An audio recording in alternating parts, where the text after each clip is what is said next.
A24 has really built a brand around themselves, and this isn't going to be a video about me shitting on some brand that makes big buck. I actually do love their films, and Hereditary is probably the first one I've seen of their films, at least with me knowing that it was A24. And it's probably what got me hooked on the A24 bandwagon. Anyway, A24 is just a brand that specializes in film distribution and stuff like that. So the border they've been really chipping at for years has now really shaped into thriller, horror, and just fricked up shit. This is the key thing from movies that I've seen, like The Witch, Midsummer, Hereditary, and The Lighthouse. Those variety of films. They are all really just slow-paced movies that have horror kicking in on your last breath when you're just over the edge, when you're just on the edge. Their movies are basically misery porn, you could say, which isn't a bad thing, but is a running trope with their movies. So me being me, I am incredibly excited to watch The Green Knight.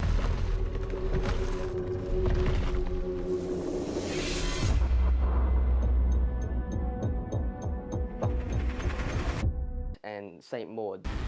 I'm ready and open. I feel fuller of your love than ever before.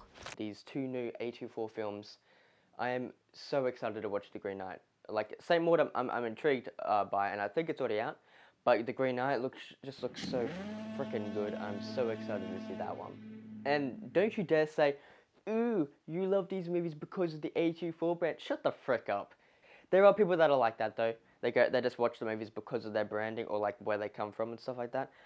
But I legitimately enjoy these movies. Midsummer, I enjoyed the fricked up variety of it, but I didn't enjoy the overall aspect of it, if that makes any sense. Like it was pretty fricked up, and I like that aspect, but the story and the way they portrayed it and stuff like that, I wasn't a huge fan of. I think maybe just not enough mainstream things popping in and out of it. It was a lot more art house heavy, that film actually.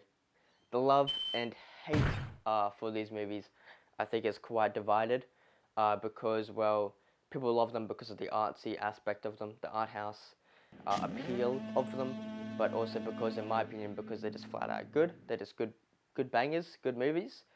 But people that hate them or dislike them is because of the art house appeal, I think, as well, or they just don't like horror and dark shit. But mostly because it's art house, because they struggle to understand it. They're not used to it. They're more used to the mainstream aspect of films and stuff like that. They struggle to wrap their head around the movie, I guess you could say.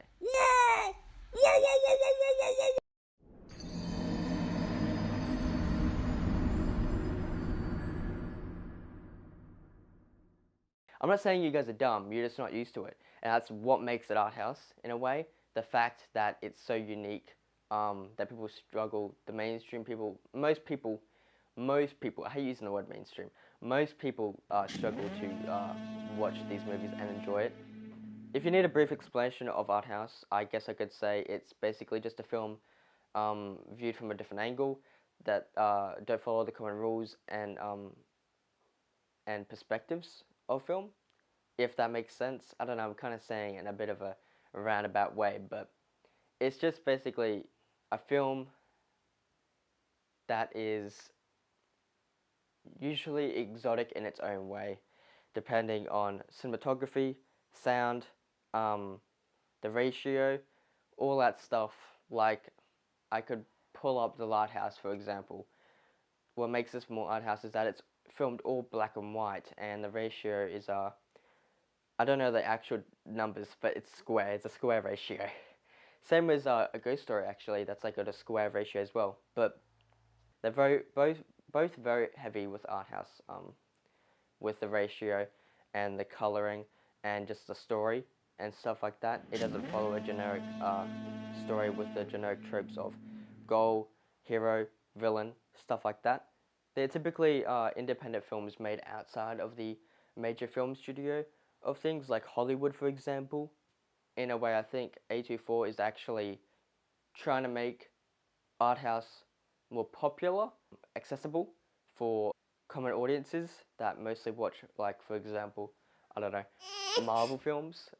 Like, no shitting on, I'm not shitting on Marvel. Marvel makes good movies, but sometimes they're bad, not putting any fingers, but most of the time they produce pretty good movies. Now, three main directors that I really appreciate their movies, that make movies for A24, and I'm going to list their names. Robert Eggers, Ari Aster, and David Lowery. I listed their films earlier in the video, like The Witch and The Lighthouse and A Ghost Story. I highly recommend you go watch these movies, actually.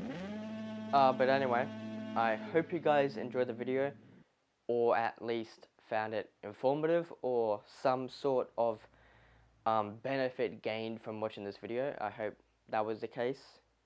Anyway, thank you guys for watching my video about A24.